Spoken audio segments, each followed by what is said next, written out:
당신이 힘들다는 걸 알아요. 아픔이 너무 많다는 것도 위로하길 원해요. 감싸주고 싶어요. 당신은 하나님의 사람인 것은 내가 알 수 없는 그대 깊은 마음속까지 당신을 지으신 하나님은 알고 계셔요. 위로하길 원해요. 감싸주고 싶어요. 당신은 하나님의 사랑. 당신이 힘들다는 걸 알아요. 아픔이 너무 많다는 것도 위로하길 원해요. 감싸주고 싶어요. 당신은 하나님의 사람인 것을 내가 알 수 없는 그대 깊은 마음속까지 당신을 지으신 하나님은 알고 계셔요. 위로하길 원해요. 감싸주고 싶어요.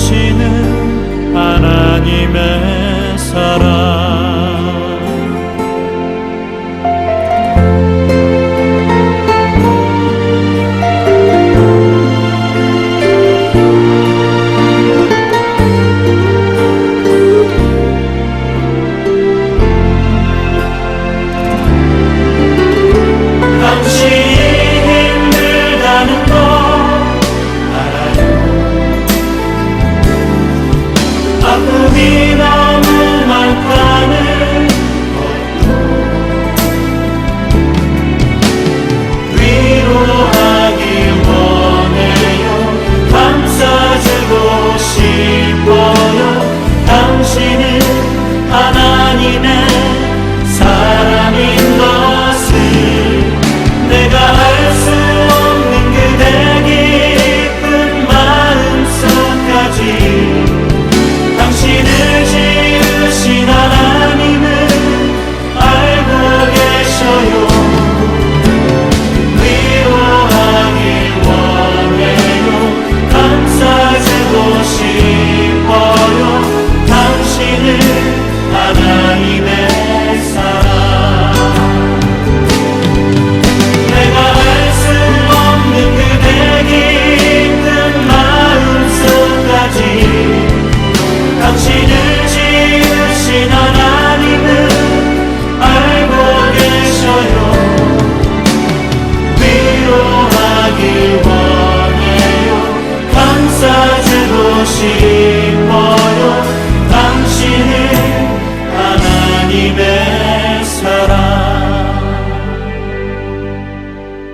당신은 하나님의 사랑.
오늘 함께 묵상할 말씀은 누가복음 14장 1절로 14절 말씀입니다. 1절.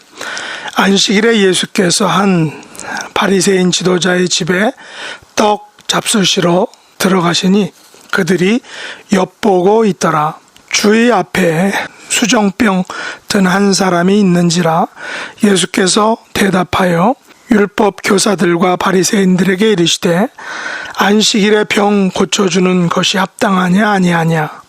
그들이 잠잠하거늘 예수께서 그 사람을 데려다가 고쳐 보내시고 또 그들에게 이르시되 너희 중에 누가 그 아들이나 소가 우물에 빠졌으면 안식일에라도 곧 끌어내지 않겠느냐 하시니 그들이 이에 대하여 대답하지 못하니라.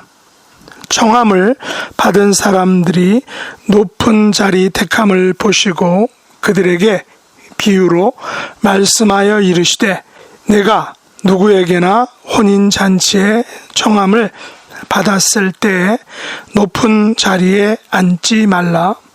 그렇지 않으면 너보다 더 높은 사람이 청함을 받은 경우에 너와 그를 청한 자가 와서 너더러 이 사람에게 자리를 내주라 하리니 그때에 내가 부끄러워 끝자리로 가게 되리라. 청함을 받았을 때에 차라리 가서 끝자리에 앉으라. 그러면 너를 청한 자가 와서 너더러 벗이어 올라 앉으라 하리니 그때야 함께 앉은 모든 사람 앞에서 영광이 있으리라. 무릇 자기를 높이는 자는 낮아지고 자기를 낮추는 자는 높아지리라. 또 자기를 청한 자에게 이르시되 내가 점심이나 저녁이나 베풀거든 벗이나 형제나 친척이나 부한 이웃을 청하지 말라. 두렵건대 그 사람들이 너를 도로 청하여 내게 갚음이 될까 하노라. 잔치를 베풀거든 차라리 가난한 자들과 몸 불편한 자들과 저는 자들과 맹인들을 청하라. 그리하면 그들이 갚을 것이 없으므로 내게 복이 되리니 이는 의인들의 부활 시에 내가 갚음을 받겠음이라 하시더라. 아멘. 오늘 말씀의 제목은 하나님 나라의 주식 투자법입니다. 본문에는 안식일에 예수님을 초청한 한 바리새인 지도자에 대한 이야기가 나옵니다. 오늘 이야기의 주인공은 고침받은 수정병 환자라기보다 안식일에 예수님을 초청한 한 바리새인 지도자인 것 같습니다. 유대인들은 안식일이면 종종 벗이나 형제나 친척이나 이웃을 초청하여 떡을 대접하는 관례가 있습니다. 왜냐하면 안식일에는 음식을 하지 못하기에 전날에 충분한 음식을 만들어 놓고서 벗이나 형제나 친척이나 이웃을 불러 함께 먹고 마시며 함께 안식일 식탁 교제를 나누었던 것입니다. 예수님을 초청한 한 바리새인 지도자는 나이스한 사람 같습니다. 안식일에 떡 잡수시라고 예수님을 초청했기 때문입니다. 그러나 예수님과 함께 초청을 받은 사람들이 예수님을 엿보고 있었습니다. 예수님의 언행을 엿본 것입니다. 예수님의 일거수일투족을 일일이 세심하게 엿보고 있었던 것입니다. 엿본다는 것은 유심히 본다는 것입니다. 왜 유심히 볼까요? 무엇인가 꼬투리나 트집을 잡기 위해서일 수 있습니다. 물론 한 바리새인 지도자가 예수님을 초청하면서 이런 의도를 가졌다고 볼 수는 없습니다. 이 바리새인 지도자는 아마도 순수한 마음으로 초청했을 것입니다. 그러나 그의 주변 사람들, 벗이나 형제나 친척이나 이웃들은 예수님을 엿보았습니다. 유심히 보았습니다.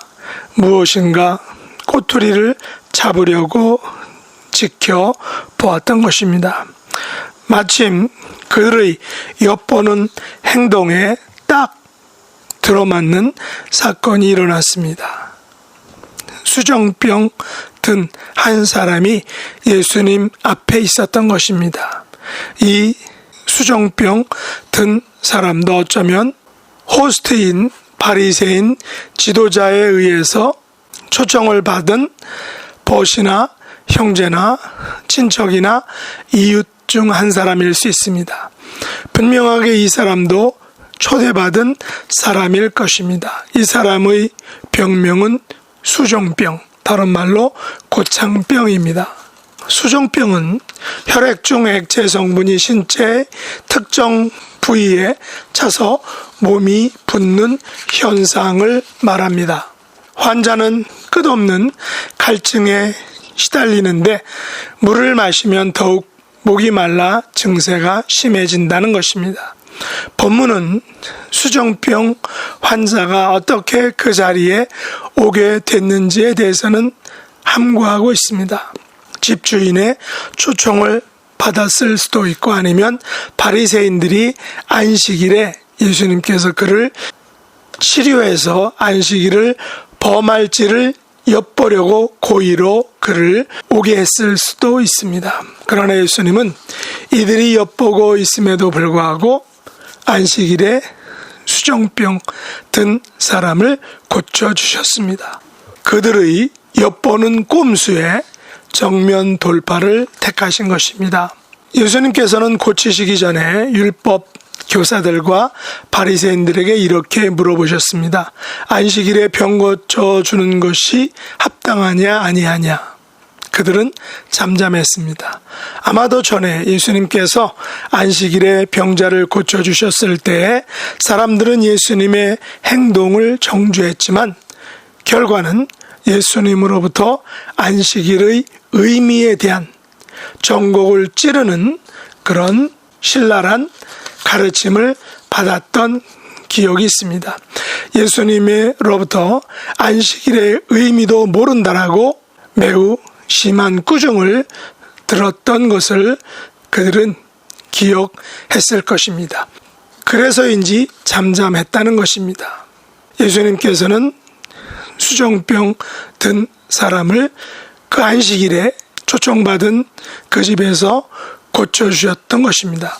고쳐서 돌려보냈다는 것입니다. 그리고 거기 모인 사람들에게 누가 그 아들이나 소가 우물에 빠졌으면 안식일이라도 곧 끌어내지 않겠느냐라고 물으시며 안식일에 병 고치는 것은 위급한 일이기에 가능하다.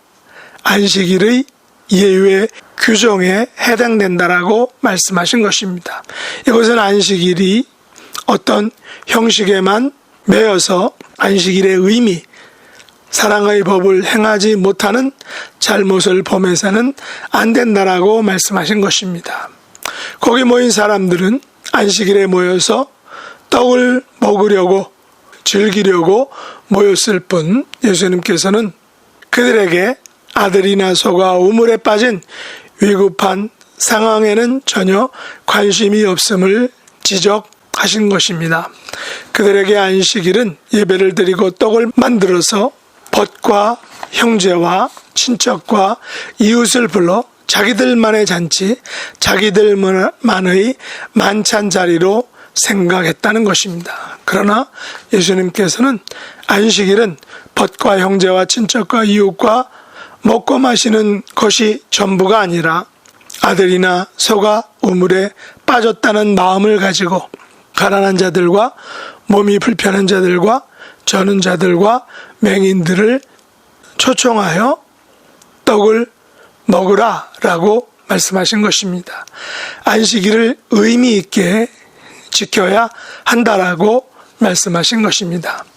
저는 이 말씀을 묵상하면서 우리 교회 주일 예배도 벗과 형제와 친척과 부한 이웃만이 아니라 가난한 자들과 몸이 불편한 자들과 저는 자들과 맹인들을 청하여 함께 예배를 드리고 떡을 떼는 것이 아름다운 주일, 복된 주일 개념이라는 사실을 생각하게 됩니다.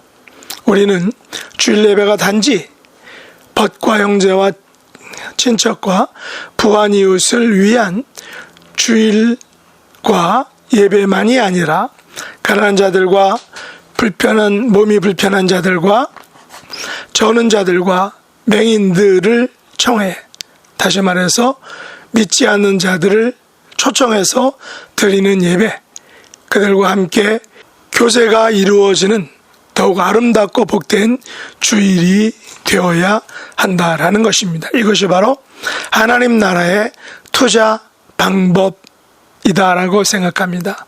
세상의 주식 투자 방법은 적게 넣고 많은 배당금을 이 땅에서 돌려받는 것입니다. 하지만 하나님 나라의 주식 투자는 이 땅에서 넣고 하나님 나라에서 돌려받는 것입니다. 만일 이 땅에서 돌려받으면 하나님 나라에서는 우리에게 떨어지는 배당금이 없기 때문이다 라는 것입니다. 그래서 성경에 보면, 오늘 본문에 보면, 오늘 본문 12절에 보면 또 자기를 청한 자에게 이르시되 점심이나 저녁이나 베풀거든 벗이나 형제나 친척이나 부한 이웃을 청하지 말라. 두렵건대 그 사람들이 너를 도로 청하여 내게 가품이 될까 하노라. 잔치를 베풀거든 차라리 가난한 자들과 몸 불편한 자들과 저는 자들과 맹인들을 청하라. 그리하면 그들이 갚을 것이 없으므로 내게 복이 되리니 이는 의인들의 부활시에 내가 가품을 받겠음이라 하시더라. 이 말씀은 바로 우리의 주식 투자는, 하나님 나라의 투자 방법은 가품을 받지 않는 투자, 이 땅에서는 되돌려 받지 않는 투자를 해야 한다는 것입니다. 우리들의 투자는 의인들의 부활시에 하나님 나라에서 받게 되는 투자 방법이다 라고 말씀하신 것입니다. 우리가 이 땅에서 하나님 나라의 주식을 사야 하는데, 하나님 나라의 주식을 가져야 하는데, 그 방법은 오늘 본문 13절, 14절 말씀이다 라는 것입니다. 잔치를 베풀거든 차라리 가난한 자들과 몸 불편한 자들과 저는 자들과 맹인들을 청하라. 그리하면 그들이 갚을 것이 없으므로 내게 복이 되리니 이는 의인들의 부활시에 내가 가품을 받겠음이라 하시더라. 우리가 이런 분들에게 투자하면 하나님 나라에서는 이 투자가 복이 되어서 의인들의 부활시에 30배, 60배, 100배의 열매, 배당금을 받게 된다는 것입니다. 30배, 60배, 100배의 상급을, 배당금을 받게 된다는 것입니다. 이런 투자, 영원한 투자, 가품을 받는 투자를 하시는 저와 여러분 될 수 있기를 예수님의 이름으로 축복합니다. 기도하겠습니다. 하나님 아버지, 저희들은 이 땅에서 많은 투자를 해서 이익을 챙기려고 합니다. 그러나 그리스도인들의 영원한 투자는 하나님 나라의 잔치를 베풀어서 가난한 자들과 몸이 불편한 자들과 저런 자들과 맹인들을 청하는 것이라고 말씀하셨습니다. 그리하면 그들이 갚을 것이 없으므로 우리에게 복이 되어서 우리가 부활시에 가품을 받게 된다라고 말씀하셨습니다. 우리가 이 세상에서 헛된 곳에 투자하지 않기를 원합니다. 오직 하나님 나라의 영원한 주식, 영원한 생명을 얻는 영원한 천국에 투자하는 저희들이 되게 하여 주시옵소서. 우리의 믿음의 지체들 중에 육신의 연약함으로 영혼의 아픔과 고통으로 힘들어하고 고통받는 하나님의 자녀들, 이 시간 한 분 한 분 찾아가 주시고 터치해 주시고 어루만져 주셔서 그 연약함에서, 그 육신의 질병과 영혼의 고통 속에서 자유케 해주시고 해방케 해주시고 회복의 은혜를 베풀어 주시옵소서. 예수님의 이름으로 간절히 기도드렸나이다. 아멘. 주가 일하시네, 주가 일하시네. 주께 아끼지 않는 자에게 주가 일하시네, 주가 일하시네. 신뢰하며 걷는 자에게, 신뢰하며 걷는 자에게.